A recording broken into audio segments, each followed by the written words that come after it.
La Reforma Luterana, sus orígenes históricos y su carácter teológico. Un ensayo de Leif Grein, luterano, profesor de la Universidad de Copenhague. Hablar de la Reforma Luterana es, ante todo, hablar de Lutero.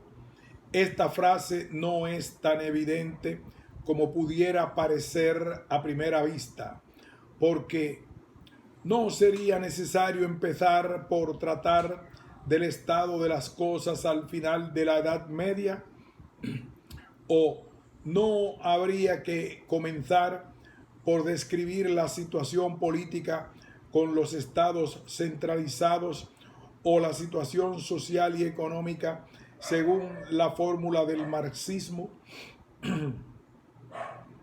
La revolución de la burguesía y el precapitalismo, o también el estado de la iglesia, la teología, la filosofía de finales de la Edad Media, los pretendidos reformadores anteriores a Lutero,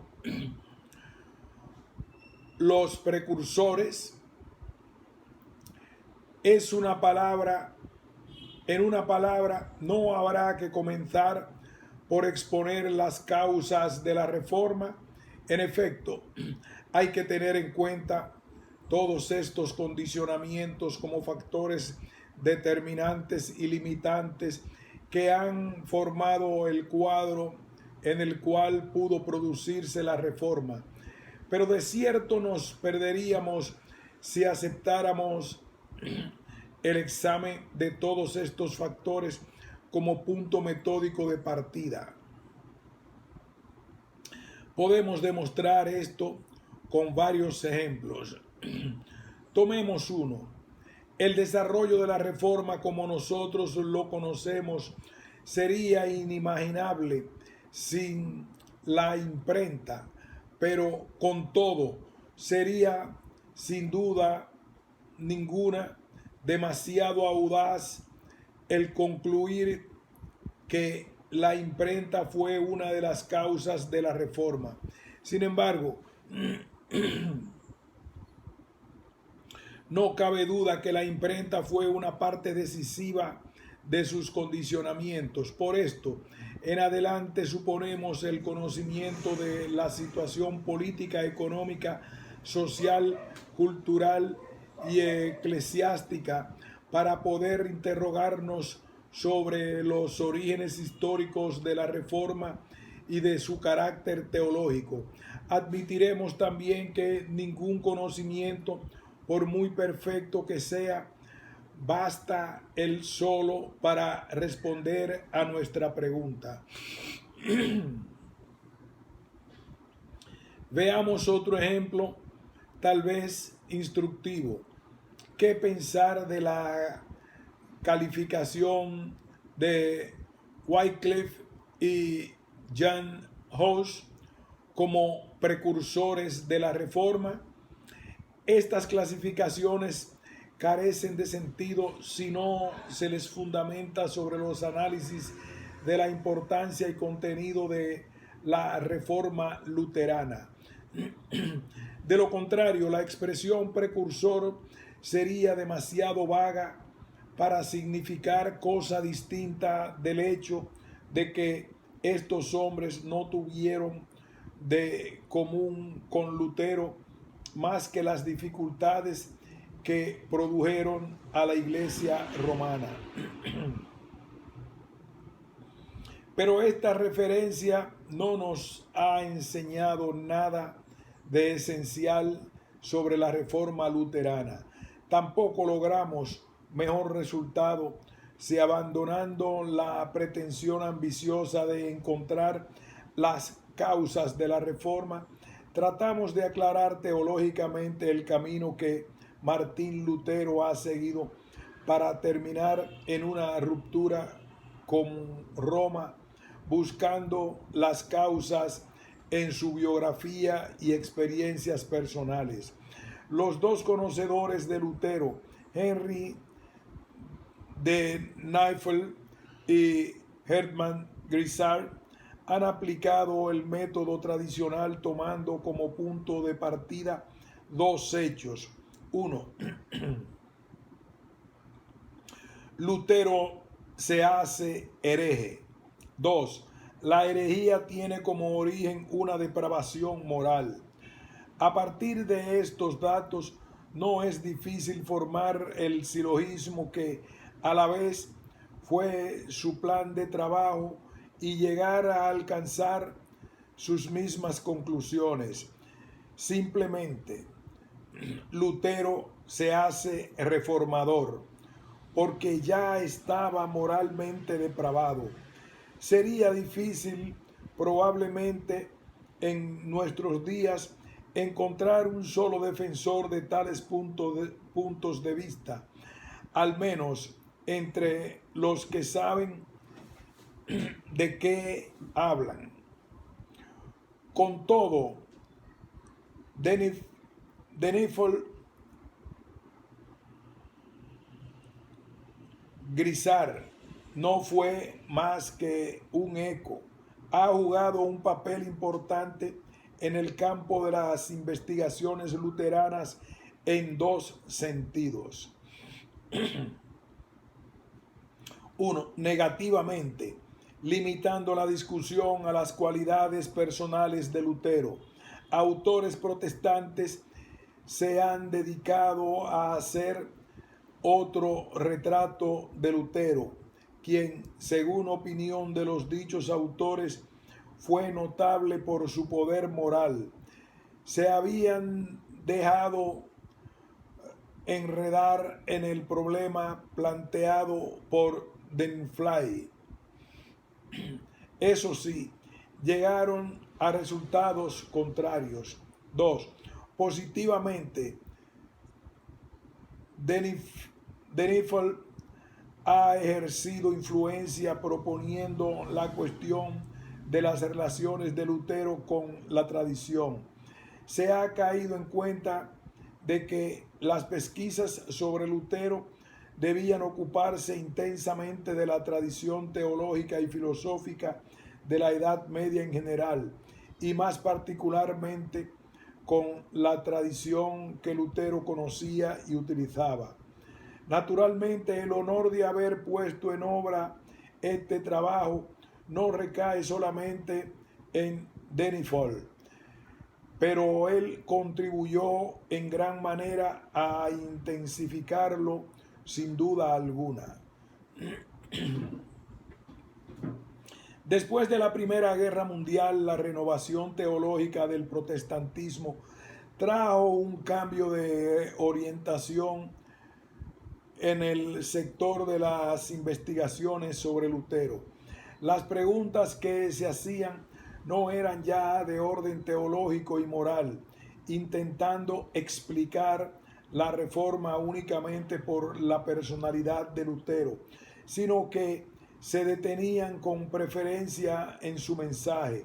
Al mismo tiempo, se anunciaba también en las pesquisas católicas sobre Lutero un cambio parcial de orientación con la publicación en 1939 de La gran historia de la Reforma por el historiador de la Iglesia Joseph Lortz. A la luz de estos trabajos recientes de luteranos y católicos, el punto de vista de Lortz no aparecía nada más que como una variación simpática del problema propuesto por Denifl. En su ensayo de explicar los orígenes de la Reforma, Lortz pone de relieve sobre todo tres hechos, de los cuales uno se refiere a la situación histórica, mientras que los otros dos conciernen a la persona de Lutero. Lortz toma mucho trabajo en pintar un cuadro histórico correcto del estado de la Iglesia, viendo en él, si no una causa, en todo caso una explicación de la intensidad de la protesta. Por lo que se refiere al mismo Lutero, encuentra una de las condiciones en las circunstancias en las que encontrara la teología. Según Lortz, la teología ocamista en la que Lutero se había instruido dentro del convento y hasta cierto grado en la Universidad de Erfurt, no representaba válidamente el catolicismo. Sin embargo, el estado de la iglesia, que en muchos aspectos era escandaloso, y una teología que estaba muy lejos del nivel muy elevado del tomismo, no daban explicación suficiente a una reforma que había de ser rebeldía contra la Iglesia romana y que estaba destinada a recibir la calificación de herejía. Lortz encuentra en la personalidad de Lutero la explicación que es necesario añadir. Lortz rechaza toda sugestión de una medianía moral como lo haría de Neufeld.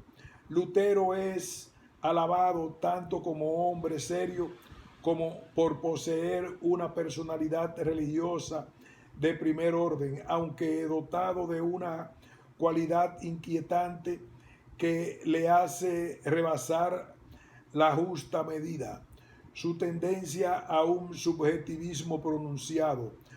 Parece del todo parece del todo indicado detenernos en estos tres hechos que pone de manifiesto Lortz. Veamos rápidamente el concepto del locamismo, por lo que se puede juzgar de él. Las investigaciones recientes han hecho imposible de una vez para siempre la idea del locamismo que se encuentra en la fase de la opinión de Lortz. El locamismo que Lutero conoció y en el que se había instruido no era anticatólico o mediocre, sino ortodoxo y correcto. En resumen, la teoría arriba mencionada de la ruina de la escolástica al final de la Edad Media, sobre todo por la influencia de Ockham y de sus discípulos, no es más que una construcción del espíritu neotomista sin apoyo en la historia.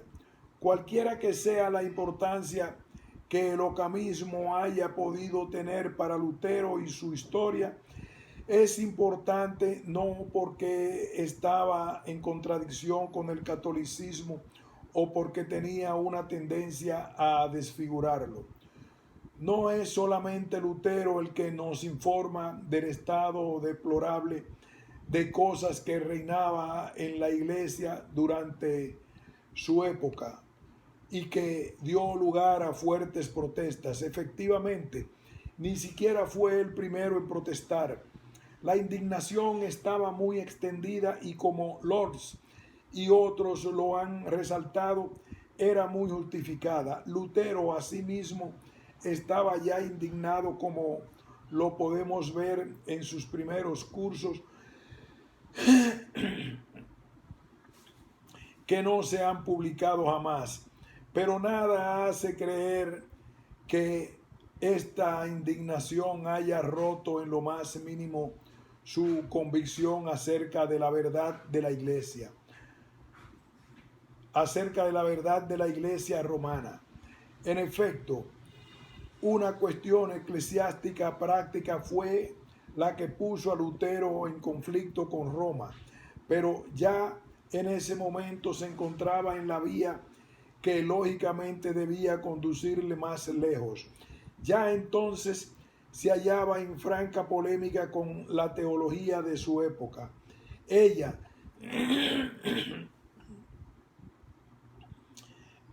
y no los abusos eclesiásticos era la destinada a empujarle en la acción. Sin embargo, hay que hacer una distinción a este propósito. Si se ha constatado que eran los problemas teológicos y no los abusos eclesiásticos los que preocupaban a Lutero, aunque él participaba de la indignación de la época con motivo de la comercialización de la vida eclesiástica, es preciso añadir que aquellos abusos constituyeron un factor importante en el desarrollo de la reforma. Una vez de haber atraído hacia sí la atención, Lutero tuvo la adhesión de muchos hombres cuyos problemas sin duda no eran los mismos que los suyos, pero que habían compartido su indignación y que se sentían ahora comprometidos a hacer causa común con él por otras muchas razones, además de las que habían sido definitivas. La obra literaria pública de Lutero nos demuestra que él era consciente de las posibilidades que se encerraban en la revelación de los abusos y en su explotación frente a la gente. Pero es preciso decirlo todavía una vez más, que aunque hubiera muchos precursores entre sus contemporáneos, él solo fue capaz de dar a la indignación una vehemencia tal que la hiciera eficaz. Esta fuerza no partía de una indignación justificada y concerniente a los prelados inmorales y al tráfico eclesiástico, sino de un razonamiento teológico. Por esto, todavía hay que añadir un detalle a este propósito. Lords, al describir el estado de la iglesia, habla de exageraciones, excrescencias y exterioridad. Se exagera las peregrinaciones, se multiplica el culto a los santos, etc. Sin duda este es justo, pero no basta hablando de Lutero. Si no fuera más que a este exceso al que Lutero se oponía, la reforma hubiera ya perdido su razón de ser con el Concilio de Trento y la Iglesia post-tridentina. Por otra parte, el Concilio de Trento no se contentó con cortar los abusos, pasó también su cuenta a la reforma luterana. Entonces, Lutero actuó muy sabiamente, como que quería permanecer fiel a la Iglesia romana, porque cuando después de 1517, forzado por las circunstancias, debió tomar una posición acerca de las costumbres eclesiásticas, atacó no solamente a los abusos, sino también a las cosas, atacó no solamente porque cuando después de 1517, forzado por las circunstancias, debió tomar una posición acerca de las costumbres eclesiásticas, atacó no solamente a los abusos, sino también a las costumbres mismas que habían sido pervertidas.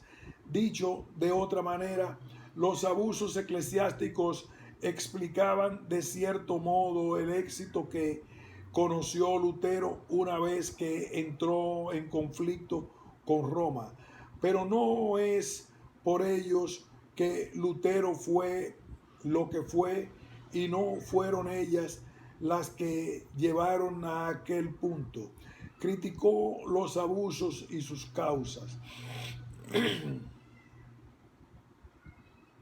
El tercer punto básico de Lords para explicar la reforma, la inclinación de Lutero hacia lo subjetivo, es más difícil de rechazar porque no está fundado sobre hechos controlados.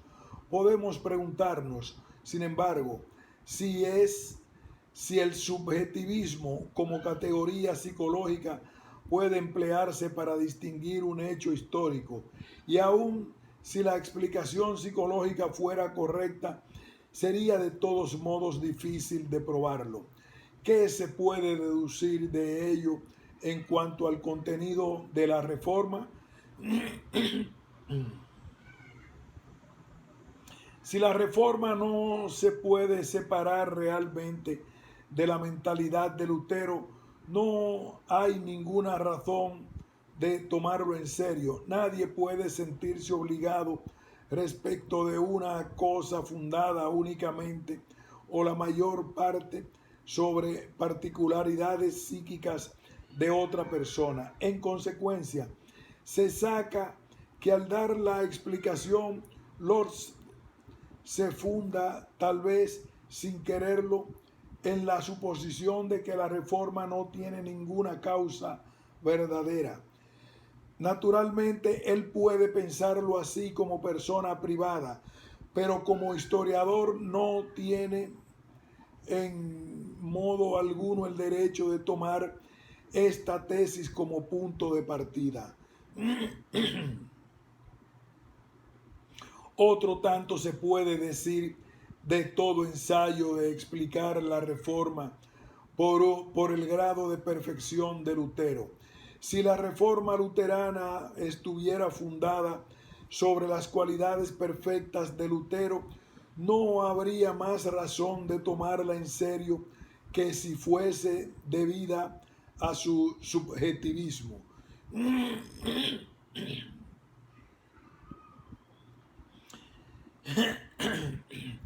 En los dos casos es un hecho que la reforma solo puede deberse a él mismo y a los que estaban unidos a él.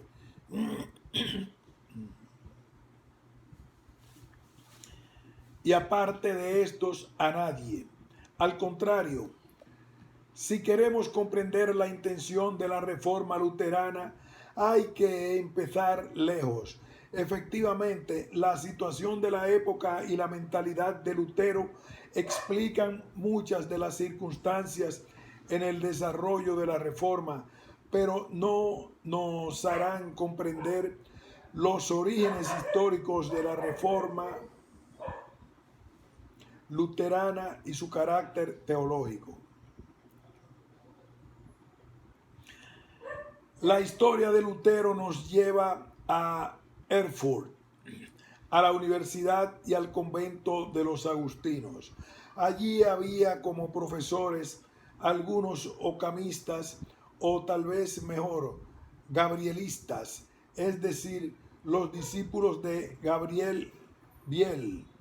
Tenemos notas de Lutero acerca de San Agustín y Pedro Lombardo que nos demuestran que ya por los años 1509-10 era un escolástico de tipo ocamista. Los años siguientes no aportan mucha información, solo la estima de que Lutero, trasladado al convento de Wittenberg, gozaba en su orden es evidente.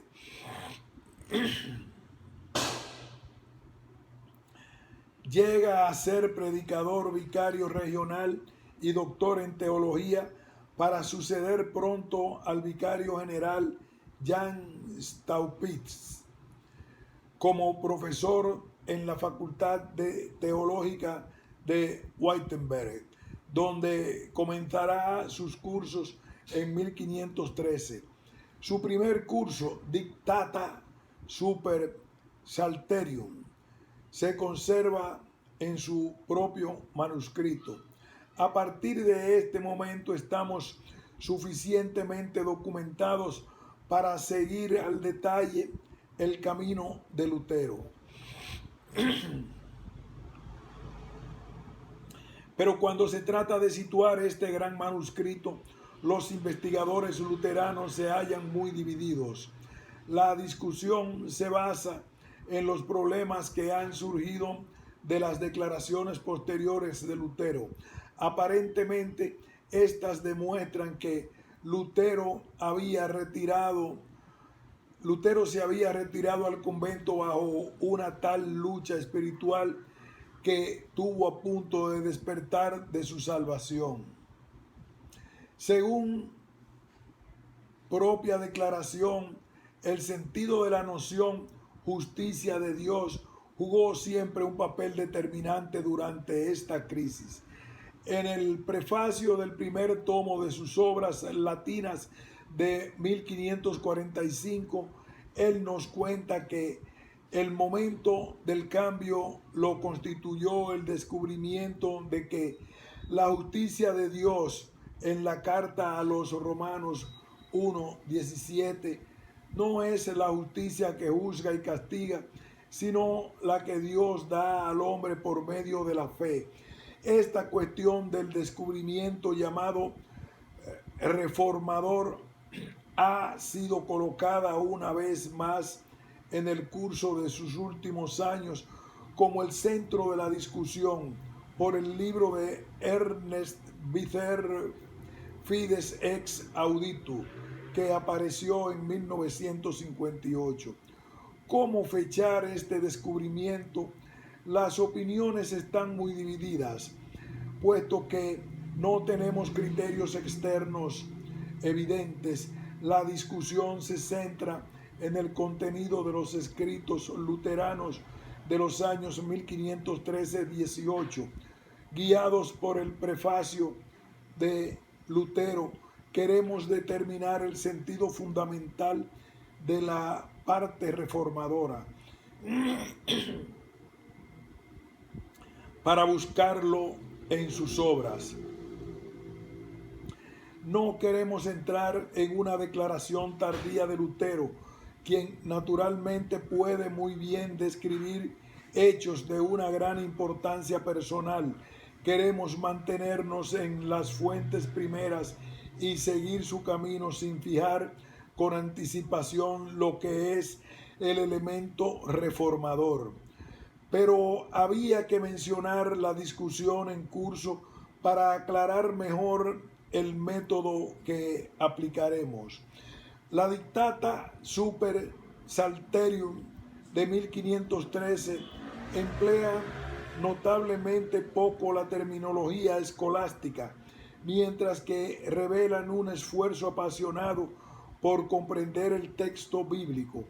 Las interpretaciones del contenido son numerosas.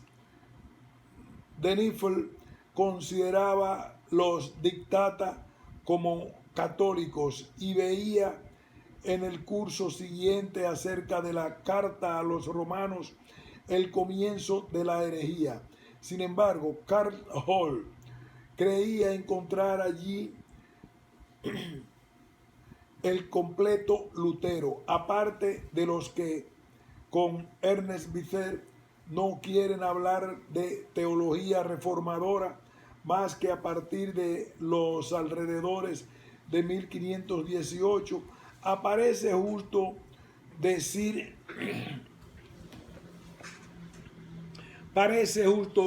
que la opinión general se acerca a la concepción de Hall, siempre empleando en su favor citas y resúmenes de los padres de la Iglesia y de los exégetas medievales. Lutero elabora su propia teología ya por estas fechas. Una gran parte de lo que explica en los comentarios a la epístola de los romanos de 1516, de 1515-16, ha ido anticipadamente en los dictata, pero todavía solo se trata de una exposición relativamente tranquila, sin una conciencia neta de oposición a grupos determinados de la Iglesia. La situación cambia únicamente con los comentarios sobre la epístola a los romanos. Está fuera de duda que los problemas personales de Lutero en el convento, por poco interesantes que hayan sido para evaluar la intención de la reforma han sido para él un catalizador en el sentido de que le han ayudado a proponer los problemas que hicieron de él un reformador. La exégesis de los salmos le sirve de ocasión para ocuparse de la justicia de Dios y el conocimiento de la concepción expresada en los salmos del hombre con respecto a Dios. Intensifica su aversión hacia Aristóteles, aversión que ya se advierte en las primeras notas de 1509-10. El estudio en el comentario de los salmos acerca de la justificación implícita lógicamente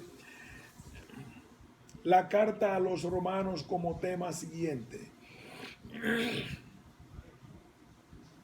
Pero al mismo tiempo no hay que olvidar que la tentativa para entender los salmos le volvió a Lutero atento al hecho de que la manera en la que la Biblia se expresa, su modus loquendi, como él dice en sus comentarios sobre la epístola de los romanos, no es más que una forma accidental que puede arbitrariamente cambiarse por otra.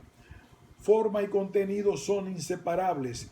Solamente dándose cuenta de esto puede entenderse por qué las conclusiones del comentario de los Salmos debían concluir en un ataque contra la escolástica en el momento en que se profundizaba sobre ellas para el estudio de la epístola a los romanos. Mirando más acerca el modo como Lutero procede en sus comentarios sobre la epístola a los romanos, se nota en qué medida concentra toda la atención en el texto, el contexto y su intención. Lutero cita siempre a los exégetas de la Edad Media, pero solo San Agustín puede tener una gran importancia para él. Y justamente es con relación al modo en que Lutero se sirve de San Agustín que se ve claramente que le interesa solo el sentido del texto. Por este tiempo caen en sus manos los escritos antipelagianos.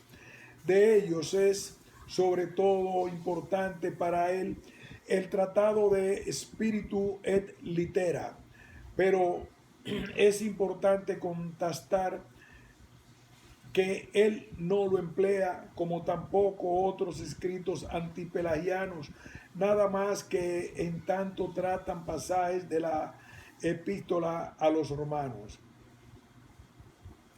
Lutero no ha leído a San Agustín para conocer opiniones interesantes en teología, sino únicamente para encontrar en medio de comprender a San Pablo. Aplicando este punto de vista fundamental, le ocurre encontrarse obligado a criticar a San Agustín, aunque él esté de acuerdo en lo esencial, considerándole como interpres Pauli fidelissimus, para emplear una fórmula de la disputa de Heidelberg. Aunque la exégesis paulina de Lutero le sirve de medida en todo propósito, lo mismo cuando se trata de San Agustín, tiene la seguridad de sentir a San Agustín de su lado. Esto le presta arrestos para ajustar cuentas con la escolástica, según ocurre en el desarrollo de los comentarios sobre la carta a los romanos.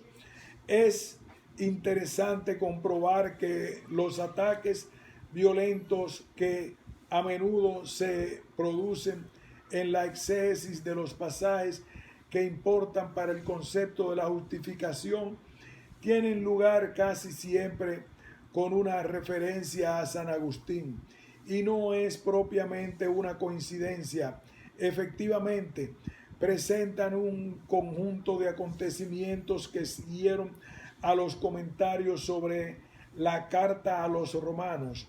La primera vez que la teología de Lutero se expuso en público fue a consecuencia de una disputa habida en septiembre de 1516 y que tenía por título Quaestio de voluntate e viribus hominis sine gratia. En este texto, lo mismo que en la disputa contra la teología escolástica de septiembre de 1517 y en la disputa de Heidelberg de 1518, San Agustín constituye el apoyo más importante de la teología luterana. En los tres casos hay una cuestión de ataques contra la escolástica, pero hay que añadir en los tres casos lo mismo que en los comentarios sobre la epístola a los romanos. San Agustín, exégeta de San Pablo, tal como se presenta en los escritos antipelagianos, es el único apoyo de su argumentación. Si preguntáramos cuál es la escolástica atacada por Lutero, tendríamos que responder que se trata de una escolástica de género escotista y ocamista, al estilo de Gabriel Biel. Pero los ataques son de tal carácter que en gran medida alcanzar a la escolástica en general, lo mismo que bajo sus formas clásicas, Lutero no se limita a rechazar tal o tal parte de la doctrina, sino que trata de atacar al fundamento mismo. Para demostrarlo vamos a mencionar brevemente la crítica a su punto de partida, referidos a algunos puntos importantes. 1. Los comentarios sobre la epístola de los romanos presentan esa línea general que revela la oposición entre el modo como la epístola y la filosofía ven las cosas. A partir de esta constatación, Lutero ataca las definiciones escolásticas del pecado y de la justicia que, según la opinión del autor, se transforman en cualidades del alma o en actos siguiendo la doctrina aristotélica del actus habitus. Esta crítica se inspira en la aversión que sentía Lutero a una localización psíquica del pecado y la justicia. Lutero ve en ello, primero, una disimulación del carácter propio del pecado, que consiste en colocar al hombre por entero fuera de la esfera donde se percibe todo de Dios. Por esta razón, protesta inmediatamente contra la definición de la justicia como una cualidad humana, bien sea considerada como ganada por la actividad propia o infusa. Lutero alcanza por esta crítica a la estructura misma de la antropología escolástica, el esquema naturaleza sobre naturaleza. 2. Síguese de lo dicho que esta crítica tendrá como consecuencia un rechazo total de la doctrina sobre las facultades naturales del hombre, según Lutero la conocía de la teología de su propia escuela. En sus comentarios sobre la epístola a los romanos trata toda serie de nociones que son parte de la doctrina de los naturalia para rechazarlos enseguida.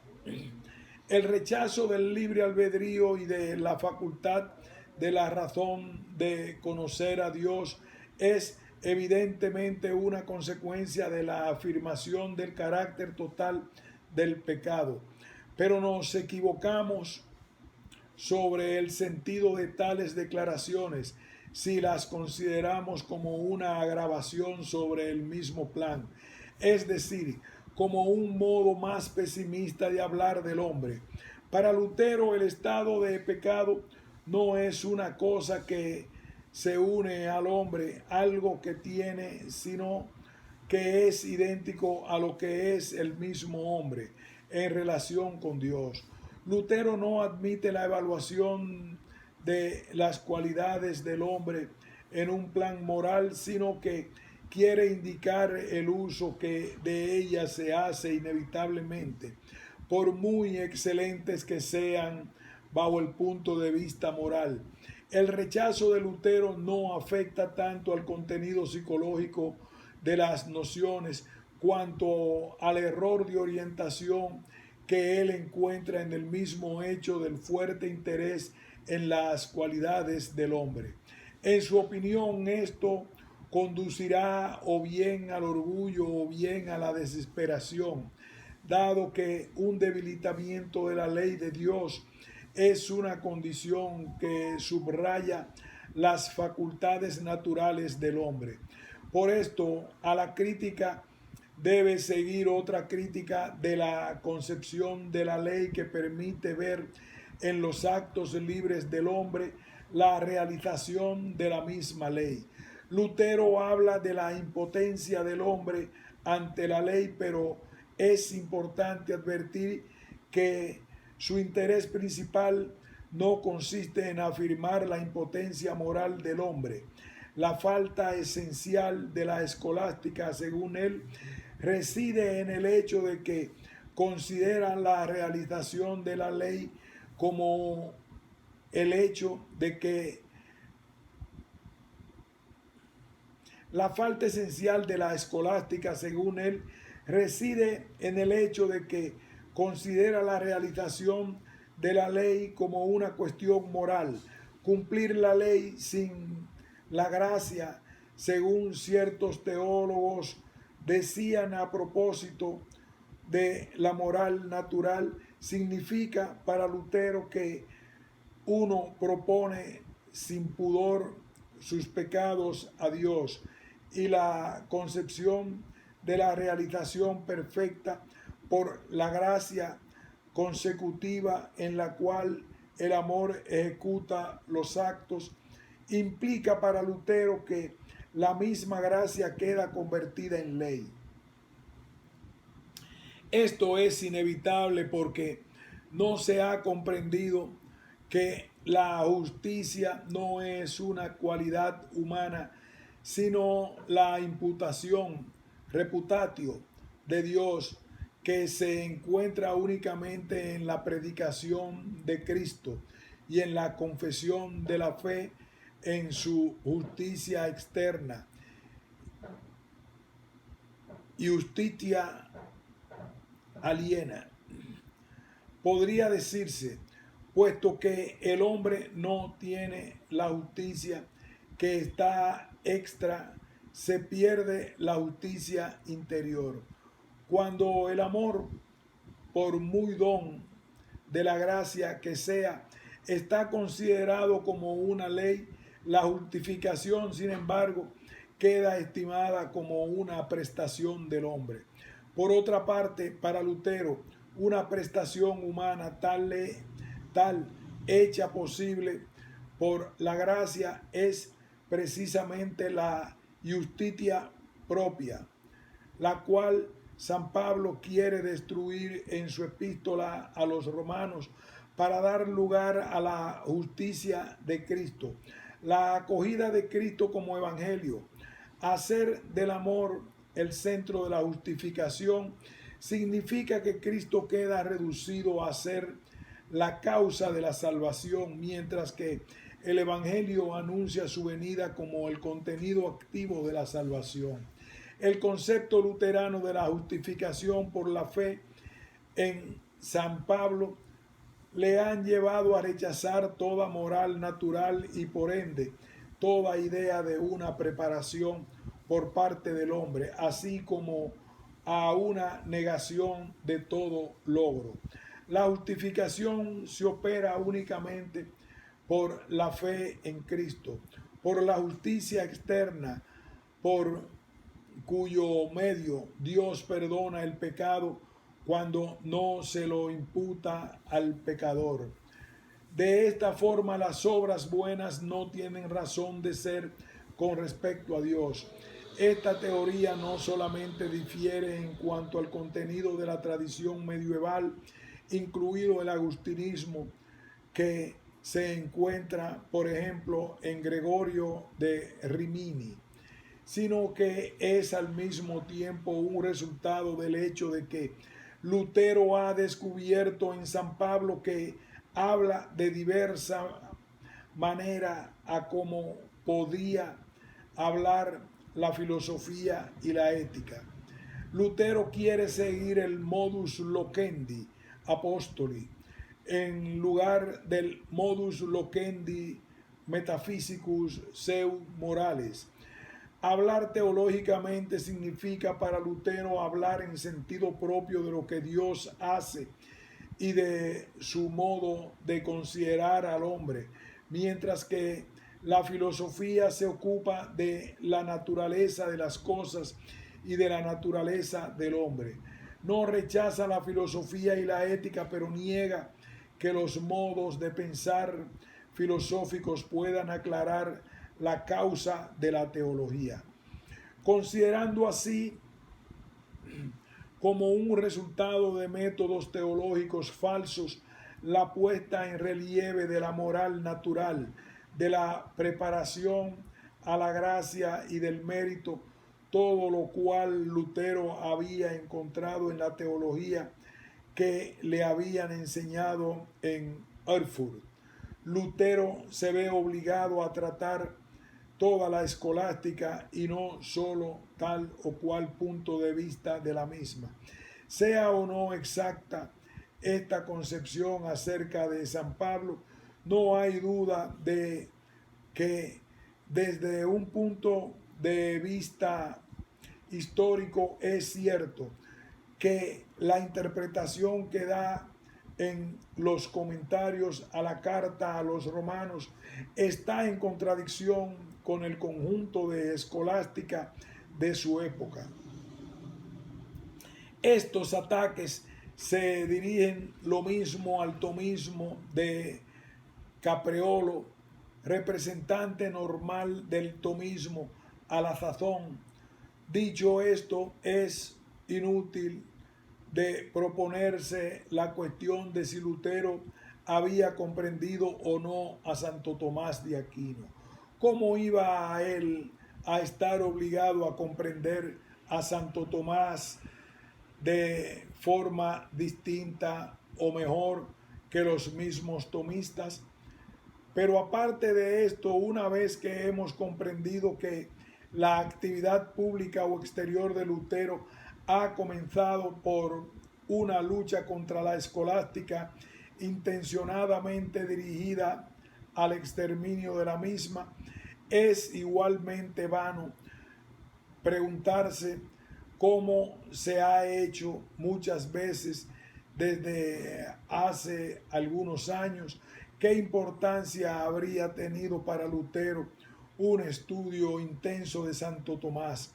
Lutero había encontrado la escolástica bajo una forma distinta pero ortodoxa también, y él la desafía porque en su opinión cerraba el camino al Evangelio por su mismo modus loquendi. Si él hubiera querido elaborar un sistema teológico, un cambio de algunos puntos de vista ocamistas contra otros tomistas, esto hubiera sido quizás de alguna importancia, pero nos encontramos frente a un aspecto del mismo nudo de la teología reformadora. Lutero jamás tuvo intención de plantearse semejante parangón.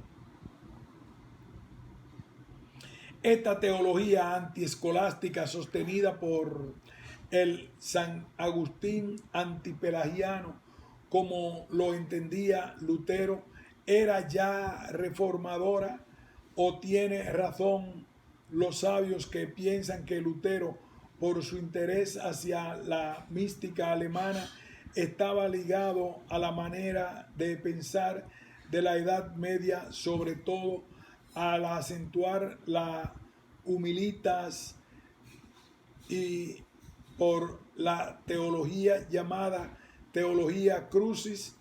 Esta pregunta no me parece tan importante como otras. En los comentarios a la carta a los romanos, Lutero toma posición sobre los problemas más importantes del momento, es decir, la época en que no se encontraba en posición de conflicto con la Iglesia.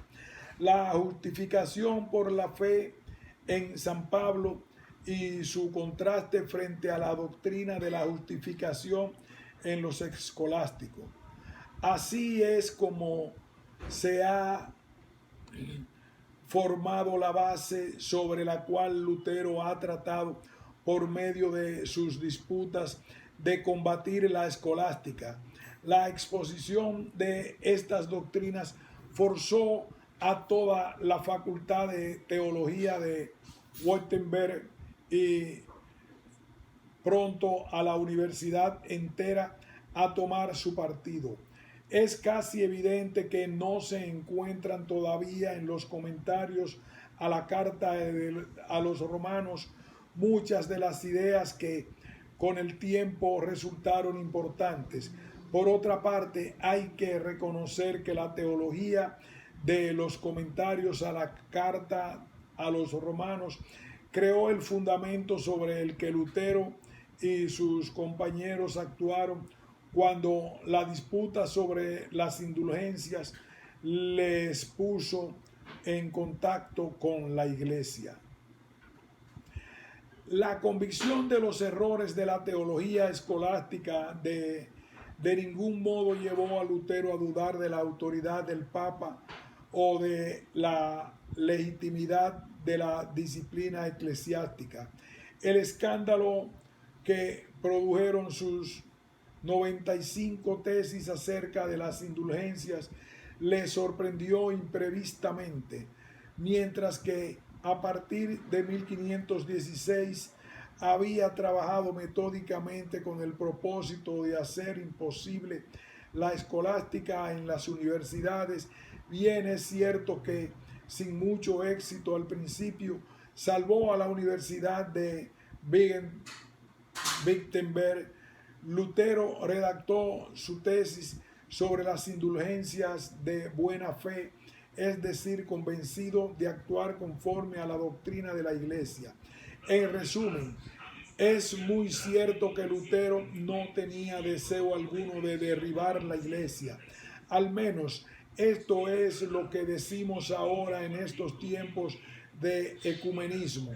Asimismo, el estudio de la correspondencia de Lutero y de sus otras actividades en el decurso de los años 1517-20 nos lo presenta envuelto en la duda de la legitimidad de su doctrina. Pero cada vez su vacilación es menor. Pronto seguirá resueltamente. Efectivamente, Lutero no quería dividir la Iglesia, pero sí aniquilar la escolástica. Ni podía ni era capaz de ceder un punto acerca del concepto que se había formado como resultado de sus primeros estudios. Una vez declarado el conflicto, se le plantean nuevos problemas, mientras que en sus cursos él mismo había organizado su polémica.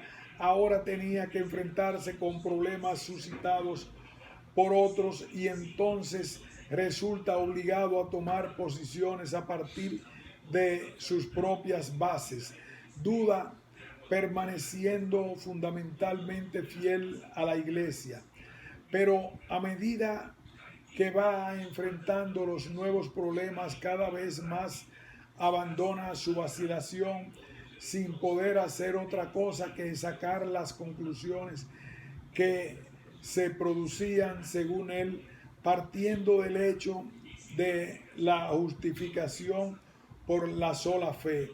dado que la teología de Lutero no era un sistema dogmático, sino una manera de leer la Biblia, teniendo a la justificación como parte del contenido de la Escritura, frecuentemente le resultaba difícil sacar inmediatamente las consecuencias cuando éstas le ponían en conflicto con la iglesia. Esto no podía durar mucho. Como un ejemplo de que como un ejemplo de lo que venimos diciendo, podemos destacar el problema de la autoridad. Sus viejas convicciones le hacían difícil abandonar el reconocimiento de la autoridad papal. Asimismo, le costaba comprender que el Papa pudiera tomar una posición que según él fuera contraria al Evangelio. Por esta razón, trató por todos los medios de entender, por ejemplo, el derecho canónico de una manera acorde con el Nuevo Testamento. En su discusión con el cardenal Cayetano de octubre 1518 en Augsburgo, comenzó a darse cuenta de que el Papa tenía una posición distinta de la suya, y cuando llegó la bula de León X cum postquam,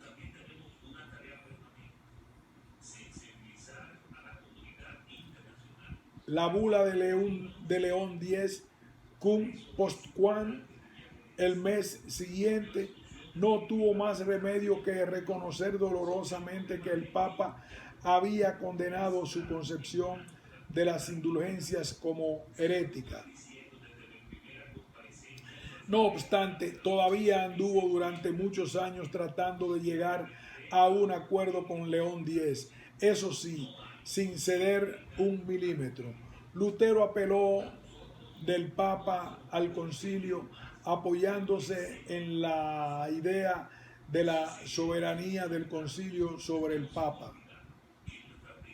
Pero durante la disputa con Juan Eck en 1519 en Leipzig, tuvo que renunciar también a esta opinión. Eck le acusó de defender las doctrinas de Juan Hus, que fuera condenado por hereje en el concilio de Constanza, y así creyó haber demostrado que Lutero despreciaba al concilio ecuménico.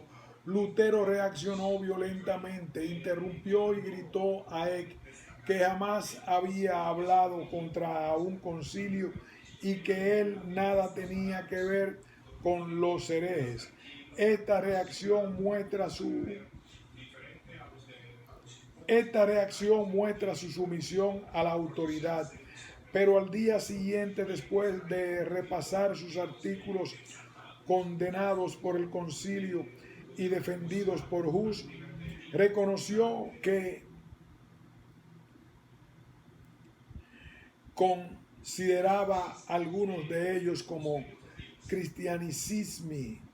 Una vez más, la convicción adquirida referente a la posición del hombre con Dios es más fuerte que la educación y la costumbre en las cuales hasta entonces se ha desenvuelto. Estas graves decisiones no distaban ya mucho de ser un radical arreglo de cuentas con el derecho canónico, que él consideraba como tradiciones humanas.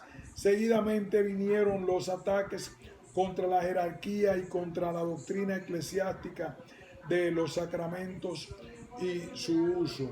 Es importante hacer notar aquí que no es la Biblia como ley, sino su mensaje, que es el Evangelio, lo que le servía siempre como medida. Nada le era más ajeno que el cambiar todo según una concepción de reglas bíblicas en lugar del derecho canónico. De este hecho proviene la pretendida posición conservadora de la Iglesia luterana frente a los usos eclesiásticos. Lutero no quería introducir una nueva ley que sustituyera a la antigua. Quería el reino del Evangelio en la Iglesia y no el de la ley. Por esto, el objeto de los ataques de Lutero no era nunca la costumbre como tal, sino siempre la concepción que ella envolvía de la posición del hombre con respecto a Dios. Evidentemente, los abusos eclesiásticos fueron atacados con el mismo motivo, pero la fuerza principal se dirigía siempre contra la concepción misma que se encontraba en la base de los actos y usos eclesiásticos corrompidos.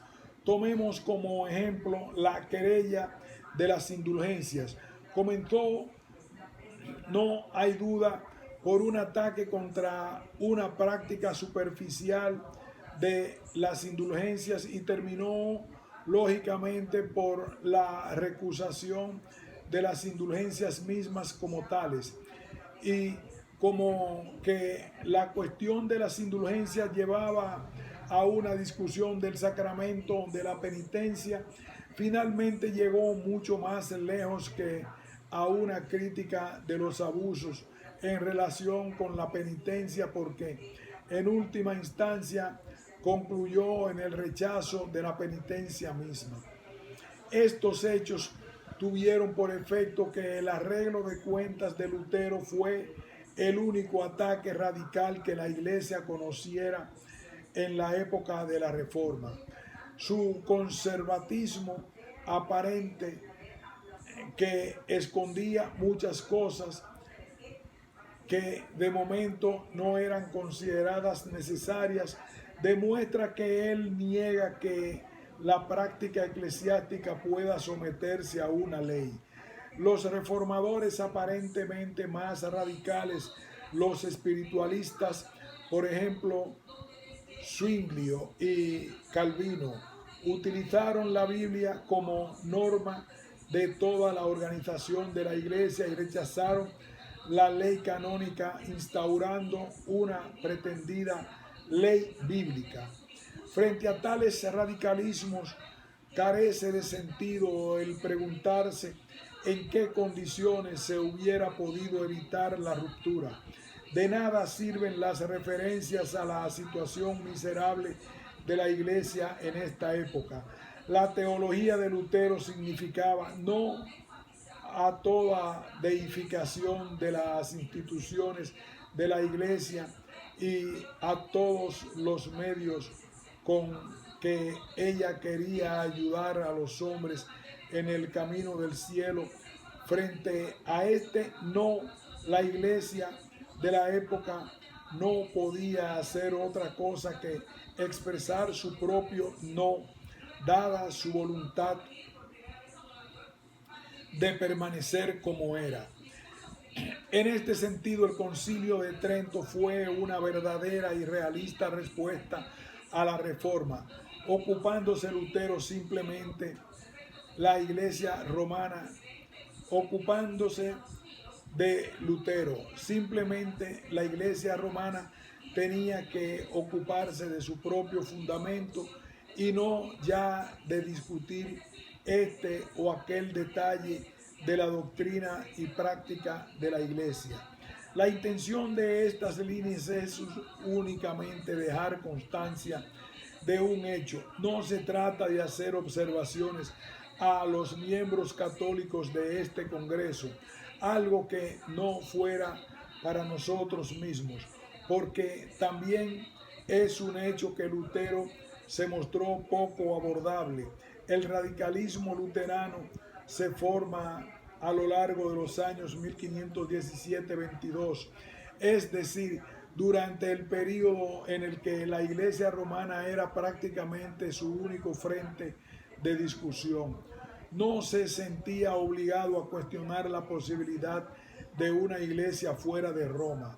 Semejantes reflexiones no llegaron sino después de 1522, cuando ya estaba clara una gran oposición a Roma. No podemos hablar de la Reforma como una iglesia organizada en oposición a Roma, sino a partir de los años 1520 y cuando se le presentaron numerosos y nuevos problemas. No hay duda de que teológicamente Lutero permanece fiel a sí mismo en todo lo esencial, pero le resultaba difícil de realizar la alegre libertad de la iglesia, la eta libertas ecclesiae, que había proclamado en 1520. Y si esto no le resultó difícil, ciertamente lo fue en el caso de todos aquellos cuya colaboración y esfuerzo fue indispensable cuando el movimiento evangélico de corriente espiritual se convirtió en factor que organizó una iglesia bajo la dirección indiscutible de Lutero. Las iglesias evangélicas, incluso las luteranas, tuvieron que enfrentarse con exigencias prácticas de un carácter que no se les pudo satisfacer por medio de los principios radicales que fueran excelentes al tiempo de la polémica contra Roma.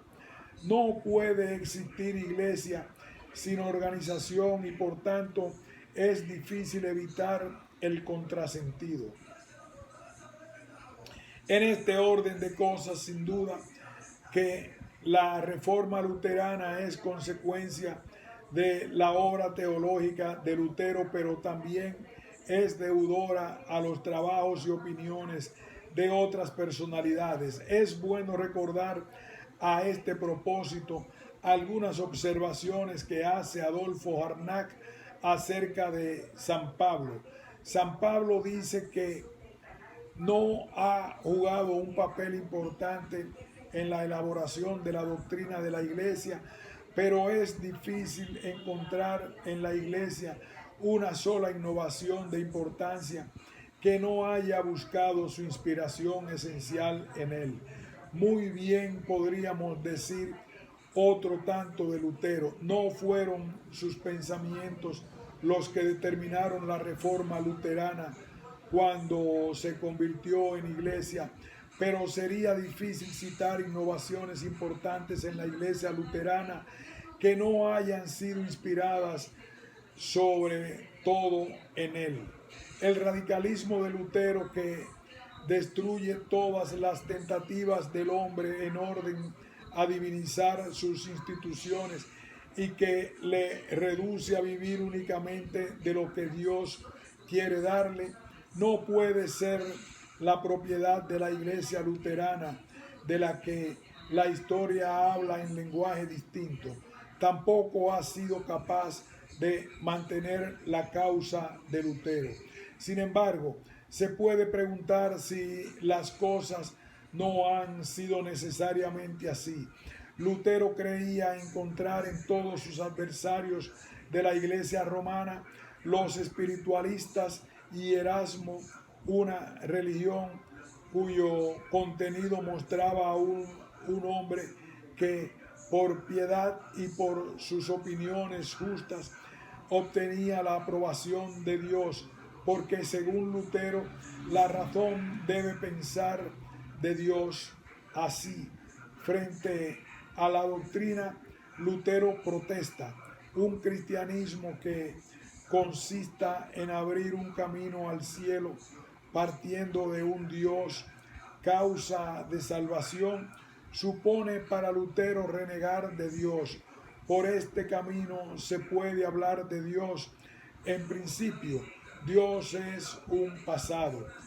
Podría decirse, entendido de esta forma, que está muerto, y Lutero se levanta contra esta concepción que no puede mantenerse serenamente, sino solamente en la fe en Cristo, que no puede separarse de la tentatio y que tampoco, lógicamente, puede convertirse en propiedad segura del hombre. Por esta razón, Estar colocado frente a Dios significa entregarse en ese mismo momento a lo que Él le plazca hacer de mí, de mi vida. Así el hombre no puede conocer su realidad en ninguna cosa que se encuentra fuera en su propia existencia histórica. Es evidente que una religión consistente en opiniones justas y un capital moral acumulado queda alcanzada por esta protesta. Pero es ciertamente también evidente que hay en ella una repetición inmediata de la protesta de Lutero, sin que, si se la quiere volver a tomar tal como es, se convierte en un conjunto de opiniones justas y por tanto una religión que ha hecho de Dios un pasado. Es pues muy necesario que, partiendo de la teología de Lutero, la abolición de gran número de costumbres eclesiásticas y de ideas que las han motivado, creen para la Iglesia una situación distinta o mejor. Podemos añadir que la Iglesia de la Reforma por este camino cae en un fariseísmo que en todas las fórmulas de Lutero y a su pesar traiciona al mensaje que tiene que proclamar. En este sentido, la Reforma luterana como institución eclesiástica nada tiene de especial que pueda autorizarla a sentirse superior a la Iglesia romana contra la que Lutero protestaba.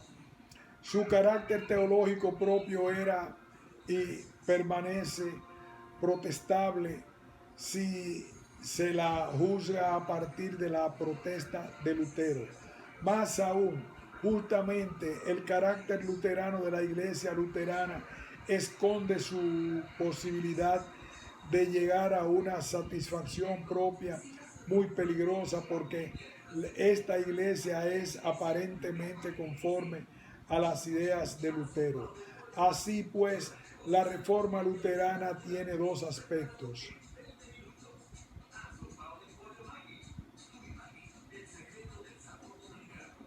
Así pues, la Reforma luterana tiene dos aspectos. Uno, es la obra histórica de Martín Lutero, idéntica a su obra teológica, pero consiguientemente constituye también el fenómeno sociológico denominado Iglesia luterana. En este último caso, los orígenes históricos y el carácter teológico no se identifican pura y simplemente, y quizá en nada. En el curso de la historia, esta iglesia ha sido contestada frecuentemente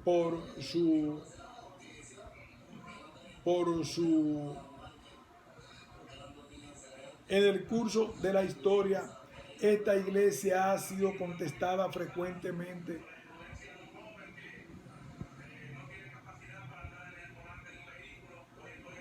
por su autocontestamiento siempre que ha revivido el espíritu de Lutero. Hay muchos indicios que nos llevan a creer que la inquietud y la fecunda revisión de las ideas recibidas que ha significado el estudio de Lutero han llegado también a nuestros días a la Iglesia Católica. Fin de este ensayo.